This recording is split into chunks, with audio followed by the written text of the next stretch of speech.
മൂന്നാറിൽ നിന്നാണ്. മൂന്നാറിൽ തെരുവ് നായയുടെ ആക്രമണം ഉണ്ടായിരിക്കുന്നു. വിനോദസഞ്ചാരികൾ ഉൾപ്പെടെ 6 പേർക്ക് തെരുവ് നായയുടെ കടിയേറ്റു. ആദ്യം ഒരു പ്രതികരണം കാണാം. കടയിൽ നിന്ന് പുറത്തിറങ്ങിയ ടൈമിൽ വന്ന് കാലിൽ കടിച്ച് കാല് പൊളിഞ്ഞിട്ടുണ്ട്. അത് അവിടുന്ന് പിന്നെ കൂടുതൽ പേരെ മൂന്നാർ അടിമാലി ഹോസ്പിറ്റലിലേക്ക് കൊണ്ടുവന്നിട്ടുണ്ട്. ഏകദേശം ഒരു 15-20 പേരോളം ഇപ്പോൾ അടിമാലി താലൂക്ക് ഹോസ്പിറ്റലുണ്ട്. മൂന്നാർ ടൗണിൽ നിന്നാണ് ഈ ആക്സിഡന്റ് ഉണ്ടായിരിക്കുന്നത്. തെരുവുനായാണ്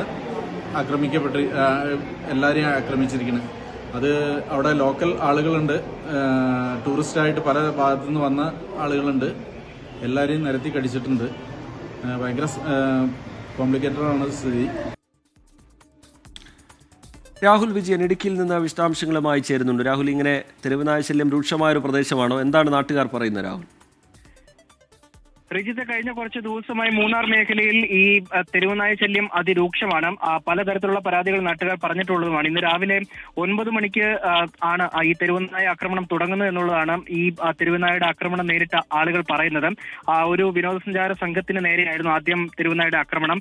പാലക്കാട് നിന്ന് വന്ന സംഘത്തിന് നേരെ ആദ്യം ആക്രമിച്ചു. അവർക്കേറെ കടയിലെ ആളുകളെയും അതുപോലെ തന്നെ നാട്ടുകാരായിട്ടുള്ള ആളുകളെയും തെരുവുനായ ആക്രമിച്ചു എന്നുള്ളതാണ് മനസ്സിലാക്കാൻ കഴിയുന്നത്. ഈ തെരുവുനായയുടെ ആക്രമണം നേരിട്ട ആളുകൾ അടിമാലി താലൂക്ക് ആശുപത്രിയിലാണ് ഈ വാക്സിൻ എടുക്കാൻ വേണ്ടിയും അതുപോലെ തന്നെ ചികിത്സ തേടാൻ വേണ്ടിയും വന്നിരിക്കുന്നത്. നിലവിൽ 7 പേർ വാക്സിൻ സ്വീകരിച്ചിട്ടുണ്ട്.